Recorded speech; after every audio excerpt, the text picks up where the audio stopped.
Assalamualaikum warahmatullahi wabarakatuh.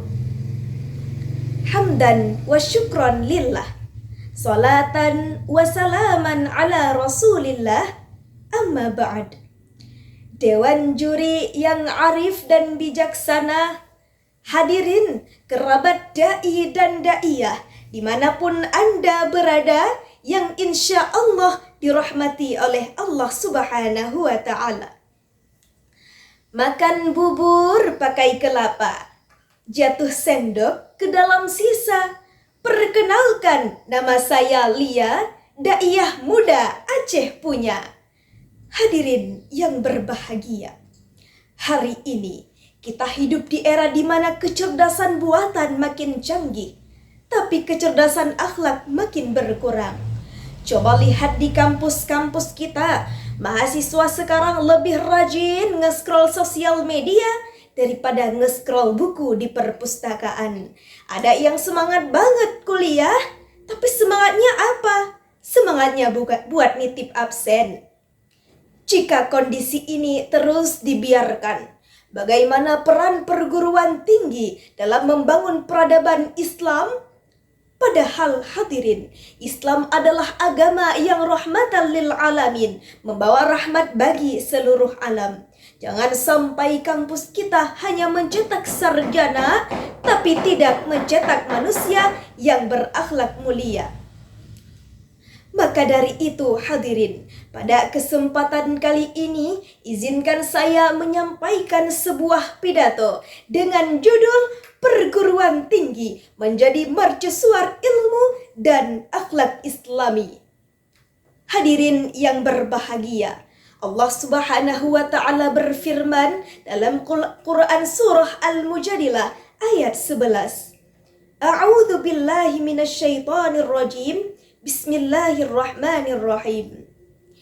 Yarfa'illahu alladhina amanu minkum walladhina utul ilma darajat.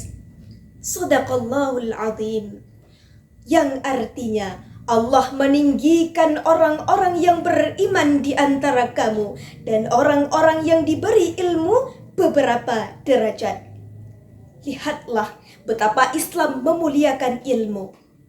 Tapi sayangnya hadirin, banyak mahasiswa yang lebih sibuk dengan reels Instagram daripada realita kehidupan. Juga Rasulullah Sallallahu Alaihi Wasallam bersabda dalam sebuah hadis riwayat Ibnu Majah, "Talabul ilmi faridatun ala kulli muslimin." Menuntut ilmu itu wajib bagi setiap muslim. Hadirin yang berbahagia, Profesor Dr. Quraish Shihab pernah berkata, Islam mengajarkan keseimbangan antara ilmu dan akhlak. Tanpa ilmu, agama akan buta. Tanpa akhlak, ilmu akan sesat. Artinya hadirin, kampus bukan hanya tempat mencari gelar, tapi juga tempat menanam akhlak. Bukan hanya tempat cari IPK tinggi, tapi juga tempat belajar integritas tinggi. Saudaraku, coba deh kita perhatikan remaja zaman sekarang. Kalau disuruh melakukan kebaikan, malasnya minta ampun. Ketika disuruh mengaji, 10 menit bilangnya suntuk. 20 menit mulai ngantuk. Apalagi 30 menit bisa-bisa tambah mabuk. Giliran internetan, main game online, YouTuber-an, 10 menit katanya kurang, 20 menit ketagihan, 30 menit kecanduan. Akhirnya apa? Akhirnya nambah lagi, betul? Hadirin yang berbahagia, belakangan ini di dunia maya lagi ramai luar biasa. Ada berita viral yang bikin kita semua geleng-geleng kepala. Dikabarkan oleh Antara News pada tanggal 11 Desember 2024. Kasus dugaan pelecehan seksual yang melibatkan seorang pria penyandang disabilitas dari Nusa Tenggara Barat ditetapkan sebagai tersangka atas dugaan pelecehan terhadap 15 orang, termasuk anak-anak di bawah umur. Na'udzubillah. Inilah realita yang terjadi di sekitar kita. Hadirin, melihat realitas yang ada, kita tidak bisa tinggal diam. Lantas, solusinya apa? Pertama, perguruan tinggi harus kembali menjadi pusat ilmu dan akhlak, bukan sekedar tempat mencari gelar.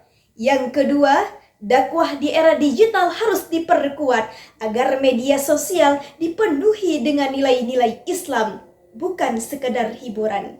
Yang ketiga, lingkungan kampus harus dijaga agar tetap sehat secara moral dan tidak terpengaruh budaya negatif. Dari syarahan yang telah saya sampaikan, dapat kita simpulkan, perguruan tinggi memiliki peran besar dalam membangun peradaban Islam. Jika kita ingin melihat dunia yang lebih baik, maka perubahan harus dimulai dari kampus. Mari kita jadikan Islam sebagai pedoman dalam menuntut ilmu, agar ilmu yang kita miliki tidak hanya membuat kita cerdas, tetapi juga mulia di hadapan Allah Subhanahu wa Ta'ala.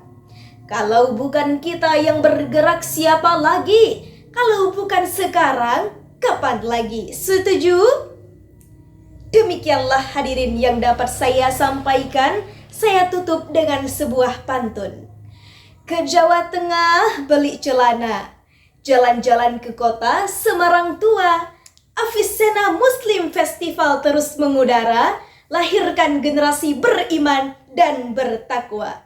Wabillahi taufiq wal hidayah. Wassalamualaikum warahmatullahi wabarakatuh.